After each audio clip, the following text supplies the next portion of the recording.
there, this is Billie Tarascio with the Modern Divorce Podcast, here today with a very fun episode about breaking through whatever your barriers are, wherever you might feel stuck in your business or your life. And we're going to talk about bursting through, figuring out what's keeping you stuck. And here today to help us with that is Jennifer Burwell. Hi, Jennifer. Hello. Hi. Thank you for having me. Thank you for being here. Tell us a little bit about you and your organization. Sure. Like you said, my name is Jennifer Burwell. I have about 13 years in organizational development. So I've been helping small to mid-sized organizations scale, grow, get unstuck, create strategy and systems around their people and processes. And so I've been in the entrepreneurial community for almost over a decade, and it's been so fun. But what I realized in that journey is we can put all the plans on paper and everybody can say, yep, we're going to go and we're going to do this. But if the leader has unresolved things that they're not dealing with personally, it really impacts the rest of the organization. So we were running into a lot of roadblocks, and leaders, sometimes they lack self-awareness or they're not really seeing what's keeping them stuck. And so maybe sometimes people around them are seeing it.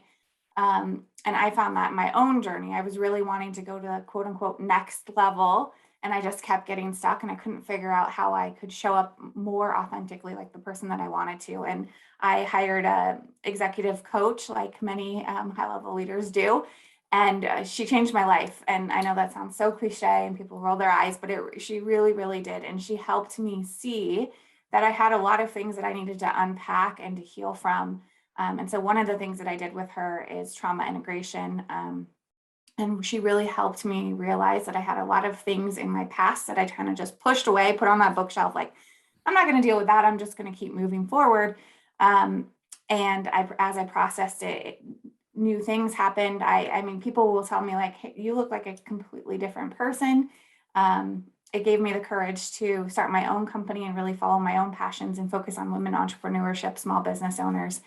And so I went and got certified in the same modality as her. So now I do business strategy and also this trauma healing piece, because I really think that if you look at people comprehensively as a whole person, it's much more successful in your business and your personal life if you're dealing with all of it, because we are one person, right? Especially for small business owners, we wear a lot of different hats, but we're still one person.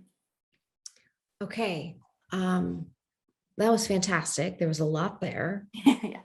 My first question is, how do you know if you are stuck? Yeah, that is a good question. It usually comes for people as like frustration. Sometimes it's not achieving a goal. So if you've set a goal that you've been working towards in a long time and you just can't figure it out for some reason. Sometimes it's people around you give you feedback. For some leaders, it's a key employee leaves, and that's a painful lesson to learn. So it's really just, you have to become aware and listen to your body. And that's hard for really busy people. So first you have to just kind of check in and say, like, where is this frustration coming from? Do I feel frustration? And once you can recognize that, then you're on a path to like try to solve it.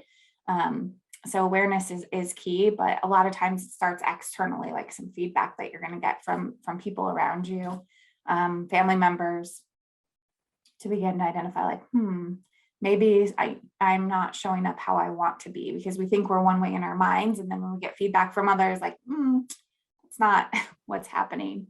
That's a good indication to take a little look about what's going on. Okay. And explain the modality? Yeah.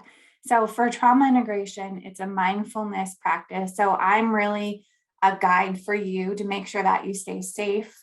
For trauma, people who've experienced trauma, and I guess I should first define trauma. Trauma is a big, scary word for a lot of people. And if we don't think, we think of it as like the big things that are definitely traumatic, but it's also the micro things that happen to us. I've processed things for people that it's like a comment somebody said on a playground when they were 5 years old that they've held in their body. And it's impacted the way that they show up, how they think about themselves. And it's not on a conscious level. Like, you don't think about, hey, Johnny said this to me when I was 5. And so that's why I get anxious in a room full of people I don't know. but that is in our subconscious. And so it's all of these things that are have shocked our body, because when our body gets shocked, we go into flight, fight, or freeze. And our brain wants to protect us. So our brain doesn't digest that shock. It kind of puts a little bubble around it and pushes it away. And what you need to do to be able to move past it, to desensitize it, and to allow your brain to redigest it in your body, is you have to go through and process it. And so there's many different ways you can go through. This way that we process is we begin with 3 to 5 minutes of really deep breathing so that you can just become quiet. And then I invite the person to just share whatever comes to their mind, a story that brought them shame, sadness, confusion, discomfort, embarrassment. And then we sit quiet, and the person, whatever story comes up, is the story that we process. And so as they're telling their story, the cool thing is a lot of times trauma people, or people who've experienced trauma scrambles our brains. So the timeline is very confusing. We don't know what happened first or second.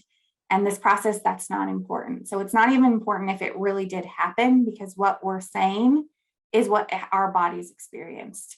So whatever the story is, we go through it, and then we do some reparenting. So we go back to our younger self and tell ourselves what we needed to hear.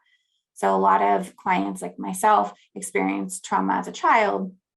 And so we can go back to that younger self. And although the people around us, maybe our parents who were supposed to be able to say the things they weren't able to for whatever reason, we can go back and tell ourselves that, so that we know that our inner child is safe and secure with our adults. So we do a lot of reparenting. So that's very healing for people. And then we also do some breathing, some affirmation. If there's a situation where someone felt powerless and wasn't able to say what they wanted to say, we give them that opportunity. So for people who are survivors of abuse or who were victimized in any way, they can say what they were wanting to say or do. This is also really powerful for people who've experienced sexual abuse as a child, because a lot of times they felt powerless and they couldn't do anything. And there's a lot of shame or guilt around like not fighting back, quote unquote, not fighting back as hard as you wanted to. And so you can talk to that. And then we end with breathing, releasing it from our bodies. So trauma shows up in our bodies in different places. And so we want to really figure out where we're holding it. Sometimes it's knees, backs, arms, all over. And we focus our energy and release it from our body as well. That sounds like a very intense experience. Yeah, it varies from person to person, but it can be. So my own story, I grew up in a very dysfunctional family, and I experienced sexual abuse as a child myself. And so I've been through therapy probably since I was 20 with a lot of different modalities. And this was the one that I was able to finally process the abuse, because it was something that was so far, like I had it in my mind of like, I am not touching that with a 10-foot pole, because I've moved on. I'm quote unquote like a functioning human. I've got, married kids, all the things, and I'm not going to deal with that. And this was the process that I finally felt safe enough, because that's the big thing, is you have to feel safe and supported to process it. And it really was the piece that I needed to heal, to move forward. And so that's what really sold me like this really can help people. And I've also helped, like I said, people who've had, bullying or experiences on a playground, or all sorts of embarrassment. Someone fell and was embarrassed in front of a group of people, like those sorts of things as well. We just don't realize how much of an impact those memories have on the way we show up today. Yeah. Yeah. So as you're talking, I'm thinking, every one of us has adverse experiences. Yes. That's just part of being human. Mm-hmm. So I don't know. I guess it goes back to the first question of how do you know if you need to do some work? And it's if you're stuck, if you feel stuck, or if you're showing up the way you don't want to show up, If you find yourself triggered by certain experiences or behaviors, like that sounds like the clue, because we could all go back and inventory every slight, but I'm not sure that that's going to be effective. No, I know. And you definitely don't want to do that. It's when you do feel stuck, or I'm working with somebody who is like, I'm always angry at my kids. Like the littlest thing makes me so mad. And that was his clue. That was like, hey, I need to do something. And, I can make a good argument that everyone needs somebody and some type of personal development. But it really is those triggers, or like, I just don't want to feel so angry all the time. For me, it really was these triggers of like when somebody does something, and our closest relationships, right? So husbands, former husbands, that like people that are closest to us, when they do something and your reaction is like a 10 out of 10, when if you thought about it, objectively, most people's reaction would be a 3 out of 10. That tells you that it's that what's happening, but it's also triggering something from your past. And so when I didn't have a lot of this healing, when my husband would do something very simple, like I can't even think of an example now, but it would send me off a handlebar. And it wasn't because of what he did. It brought me back to like that 7-year-old girl who didn't feel supported and abandoned. And so that was my clue of like, hey, if I don't want to destroy a relationship, I probably should figure this out, or figure my piece out, right? Because we can only figure out our own stuff. But yeah. Okay, I think that's really good. It definitely gives us a clue, when do you leave a situation and you're like, why did I do that? That is probably like the clue that you have an opportunity to resolve something. And I think, I know for me, getting out of a marriage, the times when I would feel like, oh, why did I show up that way, was meetings that involved my ex-husband and the school about our kids. That was a massive trigger for me because of the way that I felt powerless, because I was sharing decision making with somebody who didn't support my position, and doing EMDR, which is a trauma therapy, has made a massive difference. And now we can have meetings and I can be like an objective, reasonable, rational human. Yes. It's a much, much better place to show up.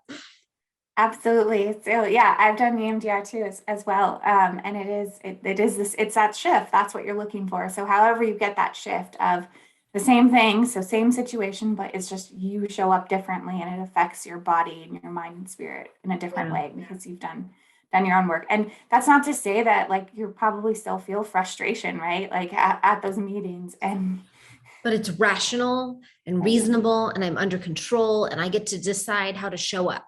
Right. So for me, that's major. Like I don't want to lose power. I don't want to lose the ability to show up as my best self when I'm trying to advocate for my kids. Insert your situation wherever you are. The other place that I see this happen a lot is with relationships. So maybe you're trying to fix your relationship. You're listening to this podcast, you think you're probably headed for divorce, and you're stuck on something. Maybe it was an affair that this other person had. Maybe it was whatever it was. You might really love each other and have the ability to move through it, but you're stuck. Do you ever have that come up? Oh my gosh, yes, all the time. I have many clients that scenario exactly. And to share for me personally, so I've been married for 9 years, and in 2019, I just had my daughter, whose birthday is today. But I found, it's a very long story, but basically I found some things on my husband's cell phone that was not appropriate for a man to have. Okay. So of course that triggers all of my stuff, but also like that situation warrants a pretty significant response.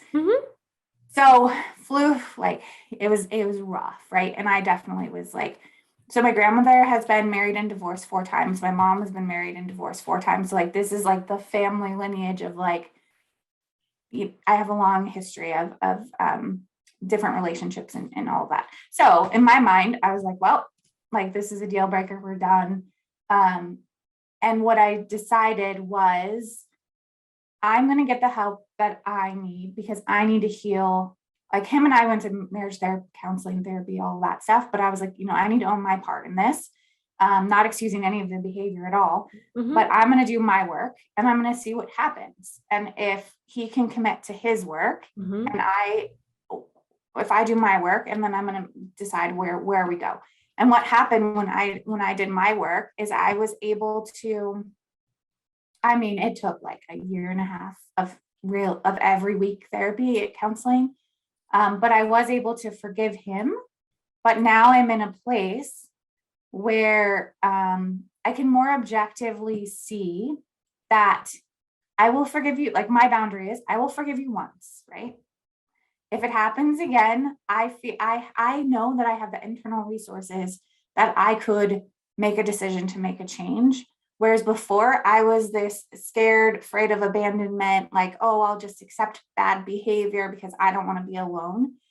And so it just feels like like what you were saying, like, it feels like a much more powerful place to know, like, I honestly 100% know that, like, no matter what happens, I will be okay on my own. And I've never felt that before. And it's not that I want something bad to happen. Of course, like, I want it to work out, but I really am.